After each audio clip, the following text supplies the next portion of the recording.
This channel does not promote any violent, harmful, or illegal activities. All content provided by this channel is meant for an educational purpose only. দেখুন, জল আর জীবন শুধু যে জীবন বিজ্ঞানের বিষয় তা কিন্তু আর নয়। বঙ্গ রাজনীতিতেও যেন এখন অঙ্গাঙ্গিভাবে এই দুটো বিষয় জড়িয়ে গেছে। নিয়োগ দুর্নীতি মামলায় ফের জীবনকৃষ্ণ সাহার গ্রেপ্তারিতে আরও একবার সেটাই যেন প্রমাণ হয়ে গেল। 2023-এর ঘটনার অ্যাকশন রিপ্লে করলেন জীবনকৃষ্ণ সাহা। কি করলেন? মোবাইল ফোন দুটি আবার ফেলে দেওয়ার চেষ্টা করলেন। নিজের পাতা ফাঁদেই ফেঁসে গেলেন বড় আর বিধায়ক। কথা বলবো আমাদের সহকর্মী কৌশিক, একদম যারা শুরু থেকে কৌশিক ভোর 6টা থেকে লাগাতার এই বড় খবরের ব্রেক করেছে। আমাদের সঙ্গে কৌশিক রয়েছেন। কৌশিক, তুমি তো গোটা ঘটনার সামনে থেকে দেখেছো, আজকে আবার মোবাইল ফেলে দেওয়ার চেষ্টা, পাঁচিল টপকে পালানোর চেষ্টা। একজন তৃণমূল বিধায়ক, নির্বাচিত জনপ্রতিনিধি এই রকম কাণ্ড ঘটাবেন কেন? একদমই দীপ, দেখো সেই প্রশ্ন হচ্ছে যে এরকম কাণ্ড ঘটাবেন কেন। আজ 6:30 নাগাদ যখন তার বাড়িতে ইডির আধিকারিকরা এসে পৌঁছায়, তার যে বাড়ি, তিনি যে বাড়িতে থাকেন সাতকড়ি স্মৃতি ভবন, সেই বাড়িতে, এবং তারপর যখন আধিকারিকরা আসে সেই সময় তিনি পালাবার চেষ্টা করেন। এই যে বাড়ি দেখছো তুমি, বাড়ির পাশ দিয়ে পিছনে যে একটি টিনের ছাউনি রয়েছে, সেই ছাউনি দিয়ে কিন্তু বাড়ির যে পিছনের দেওয়াল, সেই দেওয়ালের পরেই কিন্তু সেই পুকুর, যে পুকুরটা আমরা সকাল থেকে দেখাচ্ছিলাম, এই ঠিক দেওয়ালের পরে, এবং এই রাস্তা দিয়ে তিনি পালাবার চেষ্টা করেন এবং ফোন দুটি ফেলে দেন সেই পুকুরে। সেই 2023-এর এপ্রিল মাসের 14 তারিখের যে ঘটনা, সেই ঘটনার একই পুনরাবৃত্তি ঘটলো ইডির ক্ষেত্রেও, কিন্তু সেই ক্ষেত্রেও তাকে শেষমেশ গ্রেপ্তার হতে হয়েছিল, এক্ষেত্রেও তাকে গ্রেপ্তার হতে হয়েছে। তারপর যখন 8টার পর থেকে সেই ফোন উদ্ধার করে, পুকুরের উদ্দেশ্যে ফোনটি ফেললেও ফোনটি পুকুরের যে পাড় রয়েছে সেই পাড়েই পড়েছিল। সিসিটিভি ক্যামেরার সহযোগিতায় সেই ফোন দুটি উদ্ধার করে ইডির আধিকারিকরা। এরপর তাকে ঠিক এই যে গেট দেখছো তুমি বাড়ির, এক্সক্লুসিভ সেই ছবি TV9 বাংলার পর্দায়, এবং এই গেটের এই ভিতরেই বসিয়ে তাকে কিন্তু জিজ্ঞাসাবাদ করা হয়, এবং সেই জিজ্ঞাসাবাদে অসঙ্গতি মেলে এবং তিনি কোনো রকমভাবে সহযোগিতা করছিলেন না। এছাড়াও তার যে মোবাইল ফোন দুটি ফেলে দেওয়া হয়েছিল, সেই সব মোবাইল ফোনে প্রথমে লক খুলে দিতে চাইছিলেন না, এবং যে ফিঙ্গারপ্রিন্ট লক থাকার কারণে সেই লক কিন্তু টাচ করিয়ে সেই লক খুলিয়ে নেওয়া হয়, এবং তার সেখান থেকে বেশ কিছু নথি উদ্ধার হয়, এবং যাদের সঙ্গে যোগাযোগ হয়েছে, যেমনটা সুজয়দা বলছিল যে লিঙ্কম্যান হিসেবে কালো টাকা, সাদা, এইরকম বেশ কিছু তথ্য, সেই রকমটাই পাশাপাশি যে জীবনকৃষ্ণের সাহার যে শ্বশুর বাড়ি রয়েছে, তার পিসি বাড়ি রয়েছে, এছাড়াও তার যে আরও এক লিঙ্কম্যান এই পাশের গ্রামের বাসিন্দা, তার বাড়িতেও তল্লাশি চালানো হয়। তবে যেটা শ্বশুর বাড়ির ক্ষেত্রে যদি বলা যায়, তো এই নিয়োগ দুর্নীতির ক্ষেত্রে সেখান থেকেও কিন্তু যে একটা জাল, সেই জাল কিন্তু সেখানেও ছড়িয়েছিল, এবং সেই ঘটনায় ইডি সূত্রে জানা যাচ্ছে, এর আগে ইডি কিন্তু জীবন সাহাকে তলব করেছিল, তিনি সেখানে হাজিরা এড়িয়েছেন।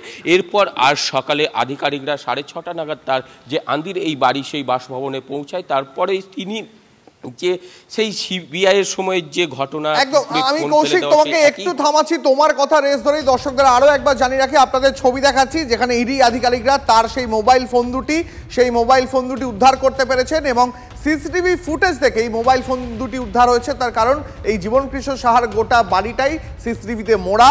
কেন্দ্রীয় আধিকারিকরা তারা সেই সিসিটিভি ফুটেজ থেকে টের পান যে জীবনকৃষ্ণ সাহা, তৃণমূল বিধায়ক, মোবাইল ফোন দুটি পুকুরে ফেলে দেওয়ার চেষ্টা করছিলেন এবং পাঁচিল টপকে পালানোর চেষ্টা করছিলেন। আমাদের প্রতিনিধি কৌশিক ঠিক সেই ঘটনার মুহূর্তে ঘটনাস্থল থেকে প্রতিবেদন পাঠিয়েছেন, সেটা দেখাবো এই মুহূর্তে আপনাদের। বাড়ির চারিদিকে নজরদারি চালানোর জন্য যে ক্যামেরা লাগানো হয়েছিল, সেটাই জীবনকৃষ্ণের কাছে কোথাও যেন কাল হয়ে দাঁড়িয়েছে। কারণ তার বাড়ির পিছনে যে সিসিটিভি ক্যামেরা লাগানো রয়েছে, সেই ক্যামেরা দেখেই কিন্তু জীবনকৃষ্ণ সাহা ফেলে দেওয়া ফোন উদ্ধার করতে সাহায্য করেছে সেই ক্যামেরা ইডির আধিকারিকদের। যখন ইডির আধিকারিকরা তার বাড়িতে এসে পৌঁছায়, ঠিক এই পাঁচিল টপকে পালিয়ে যাওয়ার চেষ্টা করে এবং ফোন দুটি ফেলে দেয়। ফোন দুটি পুকুরের উদ্দেশ্যে ফেললেও, পাশেই পুকুর, সেই পুকুরের উদ্দেশ্যে ফেললেও ফোন দুটি কিন্তু পুকুরে পড়েনি, পড়েছিল পুকুর পাড়ে। এরপর সিসিটিভি খতিয়ে দেখে আধিকারিকরা এই পুকুর পাড়ে আসে এবং ফোনগুলি উদ্ধার করে। সব মিলিয়ে সিসিটিভি হয়ে দাঁড়ালো জীবনকৃষ্ণের কাছে কাল। মুর্শিদাবাদ থেকে ক্যামেরায় সিদ্ধার্থর সাথে কৌশিক, TV9 বাংলা। আপনারা দেখলেন আমাদের সহকর্মীরা TV9 বাংলায় যে বিষয়টি তুলে ধরলো, অর্থাৎ এই জীবন কৃষ্ণ সাহা ঠিক 2 বছর আগে যদি আপনাদের মনে থাকে 2023-এর এপ্রিল মাসে সে একই ঘটনা আমরা দেখেছিলাম। ফ্ল্যাশব্যাকে চলে গেছি কোথাও আমরা। তার কারণ হচ্ছে তখনও সেই জীবন কৃষ্ণ সাহা বিধায়ক তিনি তার মোবাইলগুলো পুকুরে ছুঁড়ে ফেলেছিলেন এবং তারপর পুকুর ছাঁচা হয়, তল্লাশি চলে, কিন্তু না, এবারে অর্থাৎ 2 বছর পেরিয়ে এসে আবারও এক কেন্দ্রীয় এজেন্সির হানা এবং আবারও সেই মোবাইল পুকুরে ফেলার চেষ্টা। একই ঘটনার পুনরাবৃত্তি হতেও পারত, পুকুর ছাঁচতে হতে পারত, কিন্তু না, পুকুরের পাড় থেকে এবার কেন্দ্রীয় এজেন্সি এনফোর্সমেন্ট ডিরেক্টরেট মোবাইল উদ্ধার করেছে। আমরা এই নিয়ে আরো একটু বিস্তারিত জানবো। আমাদের চিফ রিপোর্টার সিজার রয়েছে আমাদের সঙ্গে। সিজার, একজন জনপ্রতিনিধি যখনই তার কাছে কেন্দ্রীয় এজেন্সি পৌঁছচ্ছে, হয় সে পাঁচিল টপকানোর চেষ্টা করছে, না হলে সে মোবাইলে পাসওয়ার্ড দিচ্ছে না, বা মোবাইল পুকুরে ছুঁড়ে ফেলার চেষ্টা করছে এবং সে ফেলেও দিচ্ছে। বারংবার এই ধরনের জিনিসপত্র বা এই ধরনের সার্কাসের সাহায্য তাকে কেন নিতে হচ্ছে? একবার যদি 2023 থেকে আমরা যে ঘটনাক্রম দেখে এসেছি এই জীবন কৃষ্ণ সাহার, সেটা যদি আরো একবার আমাদের দর্শকদের সামনে তুলে ধরো। দেখো, 2023-এ জীবন কৃষ্ণ সাহার নাম উঠে আসে নিয়োগ দুর্নীতি মামলায়, এসএসসির গ্রুপ সি এবং ডি মামলায়, মূলত প্রসন্ন রায়ের চেন ধরে। আমরা জানি যে এই নিয়োগ দুর্নীতির একাধিক মিডলম্যান রয়েছে এবং এই প্রসন্ন রায়ের চেন ধরেই কিন্তু তার নাম উঠে আসে এবং তার বাড়িতে যে মুহূর্তে সিবিআই পৌঁছয় তারপরেই তিনি জিজ্ঞাসাবাদের মাঝখানেই শৌচাগারে যাওয়ার নাম করে এই কাজটি করেন, যেটা আজকে সকালে তিনি করেছেন।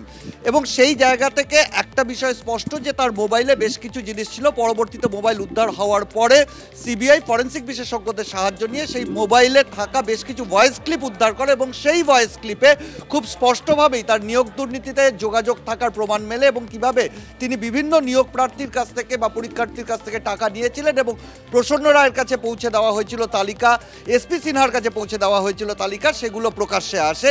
এবং সেই যে আর্থিক যোগাযোগ প্রসন্ন রায়ের সঙ্গে এই নিয়োগ দুর্নীতির আর্থিক যোগাযোগ বা মানি ট্রেল, সেটা তদন্ত করতে নেবে ইডি যখন পৌঁছায় সেই একই কাজটা তিনি করেন। এবং কোথাও মনে করা হচ্ছে ওই দুটি মোবাইল সিবিআইয়ের কাছে এই মুহূর্তে বাজেয়াপ্ত অবস্থায় পড়ে রয়েছে, তার নতুন মোবাইলেও আরও কিছু নতুন তথ্য রয়েছে এবং যে তথ্য হয়তো এই মানি ট্রেলকে পোক্তভাবে প্রমাণ করার জন্য অনেক কিছু দিতে পারে এবং সেই কারণে এই মোবাইল দুটো তিনি লুকিয়ে ফেলার চেষ্টা করেছিলেন বা ফেলে দেওয়ার চেষ্টা করেছিলেন। ধন্যবাদ সিজার।